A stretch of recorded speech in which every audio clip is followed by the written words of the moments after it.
What's up everybody, welcome to the Life of a Board Gamer. My name is Daniel and for the longest time on this channel we haven't reviewed any unmatched sets. So that's exactly what we are going to do today. So today we are going to play about Sun's Origin. I think it's the latest so far. There is new stuff coming really soon. But yeah, it depends when you're watching this video, it depends when I film it, when I release it. It might be that some new sets are already out, so yeah, that was a poor choice of words, but what can you do? So yeah, let me show you Sun's Origins, how it looks, the miniatures, everything, and then I'm gonna tell you what I like about it so much, why I show you all of this. Okay, so this is a standard two-player set, like a lot of before it. It pits us a Oda Nobunaga versus Tomoe Gozen. I have very little knowledge about these characters. They were very important for the Japan and everything, but as I said, I am really not that familiar with all of the lore and everything, so I just like unmatched. I want to have everything. So yeah, as you can see, there is no insert because the yellow boxes unfortunately don't fit sleeved cards. For sleeves I use Arcane Tinman and they absolutely don't fit, so I don't want to bend them over, so I just throw the insert out. I mean, these are going to be put in a different boxes by themselves, like in these deck cases and all that, but yeah. So first of all, we have, of course, Oda Nobunaga and Tomoe Gozen. Two miniatures. Now they don't come painted. If you want to see these miniatures painted, you will have to go on my second channel that's in the description, in the links below, and over there you will see how I painted this one, so you can paint yours to look like this if you want to. So you get two miniatures. Of course, you get their dials, and while Oda Nobunaga has two of his guards with him. So these are honor guards. You have a red one and the blue one, and they all have 6 health, and he has 13 health. The Tomoe Gozen has only 14 health, and it sounds like it's not well balanced, but I think they did a really good job with this box, especially because the map and everything in this box works awesome. The rulebooks itself, the rulebooks are really easy to understand, simple. This explains you just the new stuff. So Oda Nobunaga has a flanking. When you are flanked, when there's more attacking fighters around you, your cards will work differently. And Tomoe has an attack of opportunity. So when you leave her zone on your own, or she pushes you maybe, or something like that, you will then receive some damage, stuff like that. So really interesting play, and the regular rules for unmatched that I'm not going to go through, of course. And we have a map. It's a standard one map with one side having these empty rings, which I kind of don't like, even though they should look way better.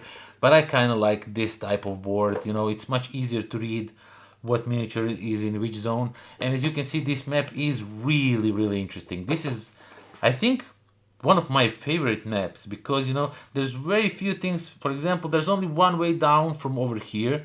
It reminds me a lot about the garden from volume 1. Not sure if the garden is the correct name, but yeah, there's only one way down over here, so you're pretty safe over here if you want to be safe, if you don't want to go out, you know, stuff like that. But over here stuff is really convoluted, everything is connected to almost everything. It's insane. But also if you go over here, you are completely protected. Then from this side, it's just like multiple levels. Really cool map. I like this one very much. And now for the cards themselves, as I said, you have Oda, and let me just quickly move them aside. So you have an Oda Nobunaga with an honor guards. He is a melee, and other friendly fighters get +1 when they are adjacent to him, or wait, when they are in a zone. Other friendly fighters in Oda Nobunaga's zone add +1 to their value of the card when played. Oda does not benefit from that, and the artwork is absolutely stellar. And he is, as it is with all these two sets, he's very well made against Tomoe, and Tomoe is very well against him, so they kind of go toe to toe. It's really tight fight.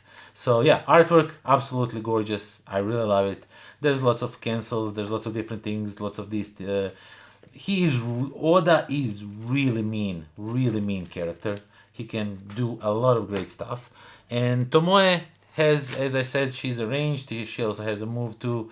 And when an opposing hero leaves, Tomoe goes in zone, deal 1 damage to that hero.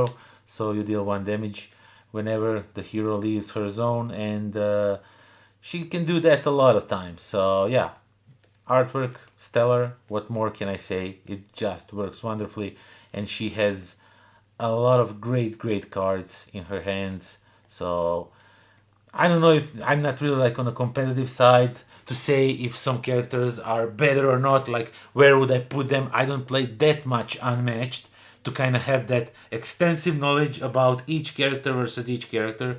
But overall, I think these are two really cool characters. The way they play, what they do is really interesting.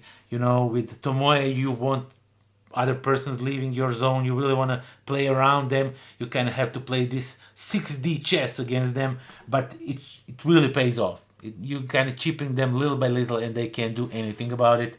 And Oda, again, when he has some fighters, so other fighters in his zone just get more damage, so you want to like keep everything together. You want to corner in your opponent. If you are able to do that, you're going to deal some crazy damage with him, because lots of cards work with that flank maneuver thing, where if you are flanking them, then the card is not 3, it's 5, stuff like that. But yeah, overall, Sun's Origins, even though I know very little about this, about these two persons and their lore in the past and all of that, I kind of educated myself a little bit, but not nearly enough to openly speak about it and share some thoughts, because I'm not that well in that type of stuff. So yeah, it's a really great set. I like it. I think you should own it if you don't, because these characters play really well, a little bit different, and I still can't believe, I think I say this in every review, how they are managing to come up with new stuff all the time is beyond me. So yeah, that is that. Thank you all for watching. Thank you for subscribing. Thank you for spending time with me. If you want to see how I painted these miniatures, go to the second channel. There's a link in the description down below. I'm not sure why I'm pointing up, because the link is down. And yeah, thank you for supporting me on Patreon and all of that stuff. I really do appreciate it. And until next time, pozdrav.